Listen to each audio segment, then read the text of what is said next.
Syempre, alam niyo yung sa issue ng kay Kian, no? How do you wrap your mind around this incident? Because before, ang sinasabi niyo, warning niyo sa mga drug addicts, do not kill future generations of Filipinos, no? Yes. And then yung mga sinaside kayo na cases ng mga OFW na nagsasacrifice and they return to a broken family. Kian is a perfect example of a person yung inaalagaan ng magulang and then allegedly pinatay ng mga rogue police. How do you wrap your head around this incident first? I am the head of government, and I am the chief of all police, and the commander-in-chief of the armed forces. You know, there was this incident, nakita ko sa TV, and it was really worth commenting on, but I refrained. Why? Because naunahan ako ni Aguirre, and the decision of the Justice Department, hindi mo ma-question. The President is not allowed to do that. That would be unethical and illegal. When the Secretary of Justice ordered the NBI to investigate, the most prudent thing for me to do is to shut up and wait for the result of the investigation. I saw the tape or tapes doon sa TV, and I agreed that there should be an investigation. Should the investigation point to liabilities by one, two, or all, there will be a prosecution, and they have to go to jail if convicted. That I can assure you, that there will be no luto-luto dyan sa ano, because I really do not interfere. Pag may kasalanan ka, you know, my orders to the police is this: go out and destroy the apparatus of the drug organizations. And there are a lot of them. Kasi kung isahin mo lang, ang distributor lang ang runner, tapos yung pinaka-head, the one that's cooking, hindi mo makuha, then the activity will go on and on and on. When you say that you have to destroy the organization, I should be referring to the one cooking, the one selling, and the one distributing. Otherwise, if I stop only doon sa taas, walang mangyari. I cannot stop the drug problem, and it is very serious. Sinasabi ko sa inyo, we are already in narco-politic state. Ang mga karamihan dyan and all the barangays are infected, 92. Tama si Santiago. During his time, he quoted it in one of the reports. Ngayon, nagpaiwan yan. At saka, hindi na alam, well, of course, yung anti-Duterte, pati yung the bleeding hearts, I cannot convince them, so it's really useless to answer. Kaya hindi ako nagpapa-interview. Wala, they would insist on innocente yan. But, you know, let us wait for the investigation. And if the investigation points out liabilities, criminal liabilities, I will order that prosecution to the fullest, to the extent of the law. To the full extent of the law. Yan ang mag-garantiya ko sa inyo. I will wait. Kasi, sabi ng si Pia, ang interesado niyan, magtanong sa Rappler, pupunta ka ba doon? Sabi ko, no. I will not visit the wake. Kasi pumunta raw si Vice President. Good. Sana sinalin na lang niya yung pangalan ko. Kasi sa gobyerno naman kami dalawa. Ganito yan eh. It is pregnant with so many suppositions. One is that, look, Duterte went there maybe to apologize kasi totoo yung talagang nangyari. Then I would be putting so much pressure on the police. Mataranta na sila niya kasi ganun. Kaya siguro hingi na tawad si Duterte. I cannot do that. I cannot do that because the organization sa PNP is under me. I would be the last person to condemn them without a valid investigation. Pero kung talagang rub out ng ganun, maasahan ninyo, they have to answer for it. They have to go to jail. So I am sorry, sabihin ko sa kanila. But yung sabi ko, go out and hunt, hindi ko na kailangan sabihin na wag ninyong sugatan, wag ninyong dapat sa paalang to disable yung kay Doris. Doris, kung may baril yan, targetin mo yan dyan sa paa o sa bayag, he will be able to pull the trigger and kill the policeman. Baliktad na tuloy. I lose 2-3 policemen a day. Nung isang araw, they were about to serve a warrant o pinatay na una. Papunta pa lang sila, tinamaan na sa dibdib. I have lost about 100 plus soldiers. Policemen, mga about 67. Why? Bakit mas marami ang military? Because in Mindanao, alam mo na, in Marawi and in Osamis, they were producing shabu more than its normal consumption sa mga tao. So they had to sell outside of Mindanao. Ang problema doon, ang pulis mismo at ang mga tanod, yun ang ginawa ng mayor doon. Every barangay captain, binigyan niyang baril, tapos sabi niya mag-organize ng tanod. Pero tao niya. Nakita mo niyo yung footage na nakalinya yung baril. Talo pa ang NPA na isang batalyon. Kasi lahat ng tanod, binigyan niya ng baril, employed sa City Hall, may private army siya. Kasi ang judge doon, walang conviction. Kasi sabi ko, anong klase itong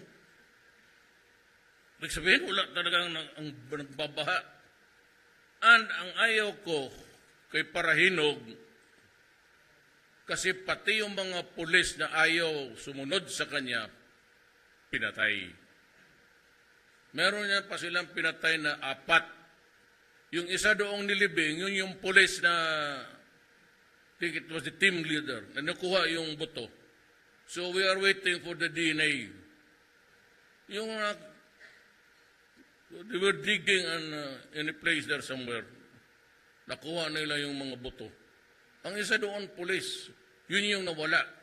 Yun yung ayaw sumunod kasi nga illegal. Ang problema, narco-politics talaga.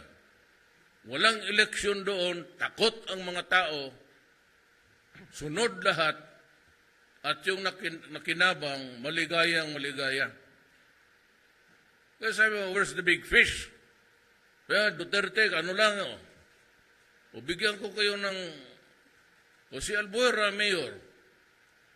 Kaya lang nahuli, big fish naman sana yun, nilagay na lang sa aquarium, pinatay. So outside of yung patayan, he was a big fish. He was the producer of shabu on the western side ng Cebu, western side. Ang eastern side, si Udikta Kopol, yung pinagbabaril doon sa isang port somewhere dyan sa paglanding nila. And ang mga mayors dyan, pati barangay captains, baka sinabi ko sa iyo, Iloilo was the hotbed. Ngayon, medyo berada. Wala na. So, ang Marawi ngayon, full blast sila. Tapos dito naman, yung mga vessels, foreign vessels, flying the international routes, are producing shabu on board, then place them in plastic cans and just jettison it outside with the GPS. So yung mga dito, I'm sorry to say this, but mga Chinese, nilagyan na yung mga GPS, tapos yung mga tao nila kukunin yung, may GPS So kita ang pasok ng Cebu. Now, I said nung mayor ako, ang tinplate ko kasi Davao. And I was expecting that this government was really working. Ang pagtingin ko sa customs, except for yung mga palusot na yung taratara tawag nila, I did not expect that itong Bureau of Customs na ahensya ko was also importing drugs. Kaya paano kung matapos yung 6 months to 1 year, even if you give me the whole term, hindi ko matapos yan. Pati yung customs ko na inaasahan ko, nagpapalusot ng droga. O saan pupunta ang Pilipino? Tapos the only problem is sabihin nila, barbaric daw. Hindi naman na tinitignan yung anong trabaho. Magtanong muna kayo, ano yung trabaho ng pinatay? At sino ang pumatay? Or either way, sino ang pumatay? Bakit niya pinatay? That should be it. Hindi yung sino yung biktima, mahirap ito, anak lang ito ng, you know, Sir? ang buhay, the world is turning, planet Earth. It will not wait for you na sabihin mo, kasi anak lang ako ng hold-upper, anak lang ako ng puta, gano'n ang buhay namin. Mahirap yan. Sir, picking up on your point, sir, do you have any information about what the police has already officially told you about the case as far as Kian's case is concerned? Ano po yung info na nakarating sa inyo? Nung nakita ko yung tape, tinawagan ko si Bato. Okay, sir. Sabi ko, hulihin mo na at kulungin mo. Hindi ninyo alam yan kasi hindi ako nagpapa-interview. Seasonal ang gana ko. Kasi si Rappler minsan, nagbabaliktad ng ano. So I had to explain kanina the role of the police and the gangster.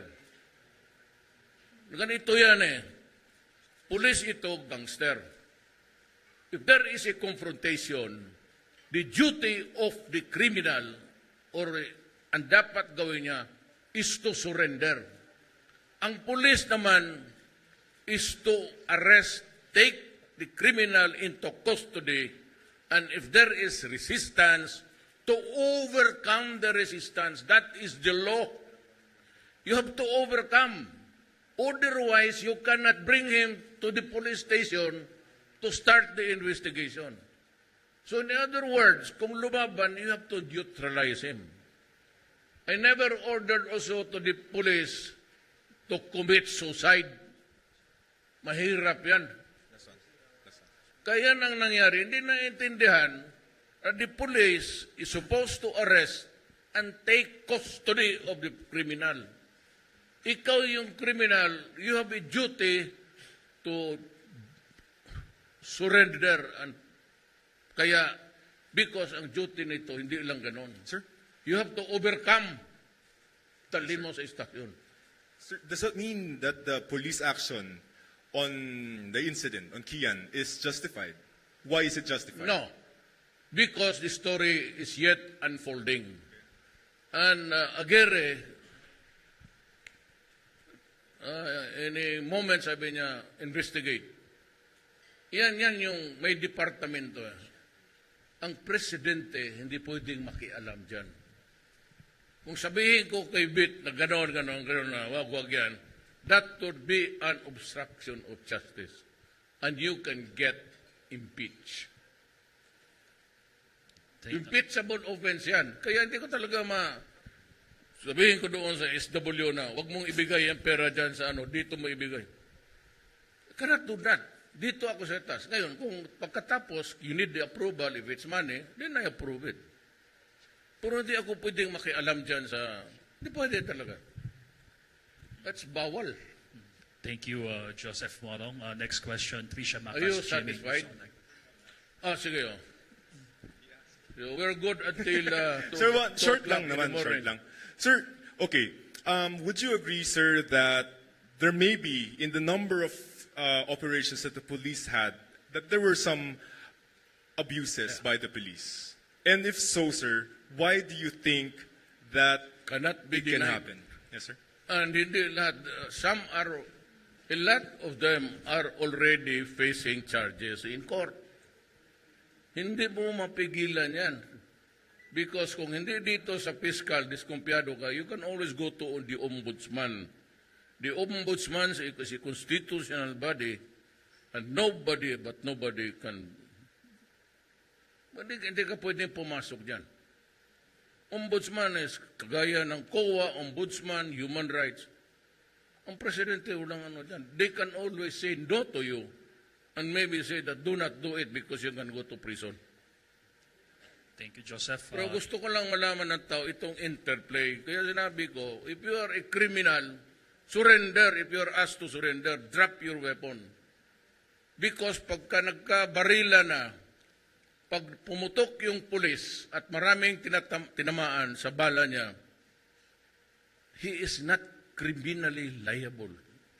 I'm telling you now in public, and you can ask any lawyer, the liability becomes a government obligation to pay civil damages. Depende sa tao kung sinong nakapatay. Pagka pulis, hawak-hawak niyan ng M16 brrr. So, spews out a lot of ammunition.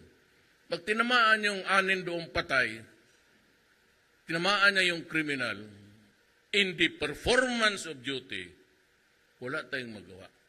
Pero pag ang criminal, magbaril niya ng pulis, tapos tinamaan niya yung mga tao, he is liable for the death of the police and yung collateral damage ng mga tao. What is the difference? The difference is that you are in the performance of duty.